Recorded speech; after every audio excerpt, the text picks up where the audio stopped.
Hello friends, welcome to our channel.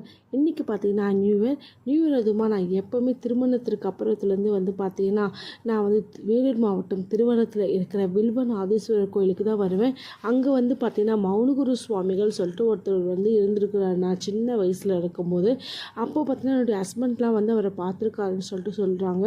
1988ஆம் ஆண்டு பார்த்திங்கன்னா அவர் ஜீவ சமாதி அங்கே தான் அடைஞ்சிருக்காருன்னு சொல்லிட்டு என்னுடைய ஹஸ்பண்டோ இல்லைன்னா என்னுடைய மாமனார் மாமியாரும் சொல்கிறாங்க. இவர் தான் சிவானந்த மௌனகுரு. இவர் பார்த்திங்கன்னா நான் திருமணமான அதுக்கு அடுத்த நாள்லேருந்தே பார்த்திங்கன்னா என்னை ஃபஸ்ட்டு கூட்டிகிட்டு போயிட்டு இங்கே தான் காமிச்சாங்க. எனக்கு இங்கே தான் அவர் ஜீவ சமாதி அடைஞ்சிருக்காரு. எப்போவே பார்த்திங்கன்னா ஜான்வரி 1 அவர் ஜீவ சமாதி அடைந்த தினத்தை பார்த்திங்கன்னா எல்லா மக்களுக்குமே நிறைய பேர் வருவாங்க. நிறைய லட்சக்கணக்கான மக்கள் எல்லாருமே வருவாங்க. அங்கே பார்த்திங்கன்னா நல்ல மனதார உருகி பார்த்திங்கன்னா சிவன் சாமியும் சரி, வில்வநாதீஸ்வரர் சுவாமி இவர் தான் மௌனகுரு சுவாமிகள். இவரையும் நல்லா மனதார வேண்டிக்கிட்டு தான் போவாங்க. அந்த க்யூவே பார்த்திங்கன்னா 1 கிலோமீட்டருக்கு காலையிலலாம் பார்த்திங்கன்னா 1 கிலோமீட்டர்கிட்டே இருக்கும். நான் பார்த்தீங்கன்னா 3 to 4 அந்த டைமில் தான் எப்போவுமே பார்த்தீங்கன்னா கம்மியாக இருக்கும்னு சொல்லிட்டு நான் 3 to 4 இந்த டைமில் தான் போவேன். ஃபஸ்ட்டு பார்த்திங்கன்னா மௌனகுரு சுவாமிகளை பார்த்துட்டு ஆசீர்வாதம் வாங்கிட்டு அடுத்து விநாயகரை பார்க்குறேன். விநாயகர் கோயில் கொஞ்சம் லைட்டாக க்ளோஸாக இருந்துச்சு. அடுத்து விநாயகருக்கு பக்கத்தில் ஐயப்பர் இருப்பாங்க. இன்றைக்கி பார்த்தீங்கன்னா ரொம்ப நிறைய ரஷ்ஷாக இருக்கும். புக் ஸ்டால்ஸ் இன்றைக்கி கடைகள்லாம் சூப்பராக இருக்கும். நான் ரொம்ப ரஷ்ஷாக இருக்கவே என்னால் எடுக்க முடியல நிறைய வீடியோ. ஒரு நாள் திருவள்ளத்தினுடைய எனக்கு திருமணத்திற்கு பின் தான் இந்த கோயில் தெரியும். அவ்வளோ மனசார உருகி நான் பல வேண்டுதல் சுவாமிக்கிட்ட வில்வநாதீஸ்வரர் சுவாமிக்கிட்ட வச்சுருக்கிறேன்.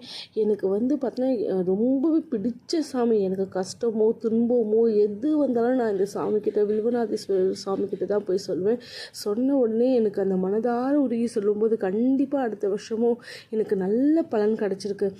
இங்கே பார்த்தீங்கன்னா கனி வாங்கிய பிள்ளையார்னு சொல்லிட்டு அழைக்கப்படுவாங்க. இதை பற்றி ஃபுல் டீட்டெயில்ஸ் நான் தனியாகவே சொல்கிறேன். எனக்கு ரொம்பவே பிடித்தமான கோயில் இங்கே பார்த்திங்கன்னா உள்ள என்ட்ரன்ஸ்குள்ளே சுவாமி வில்வநாதீஸ்வரர் சுவாமி பார்க்கறதுக்காக இப்போ போகிறோம். பாருங்கள், கல் தூணுங்கள்லாம் பாருங்கள், அவ்வளோ பழமை வாய்ந்த கோயில். இங்கே முன்னாடி நந்தீஸ்வரர் இருக்காங்க. ரொம்பவே சிறப்பு மிக்க கோயில்.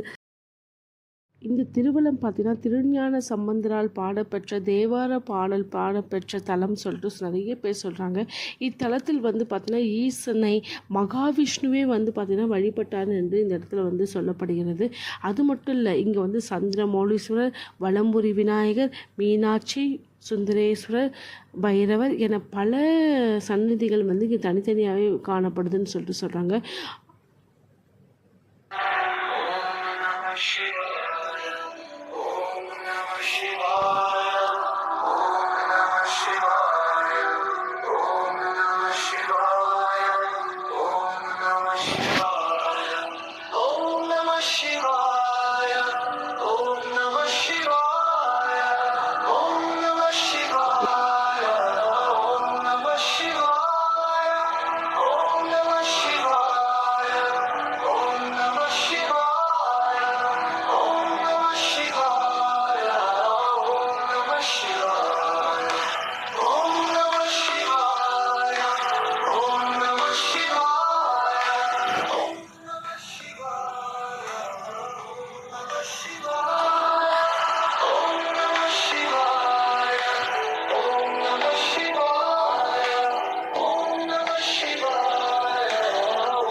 Shiva.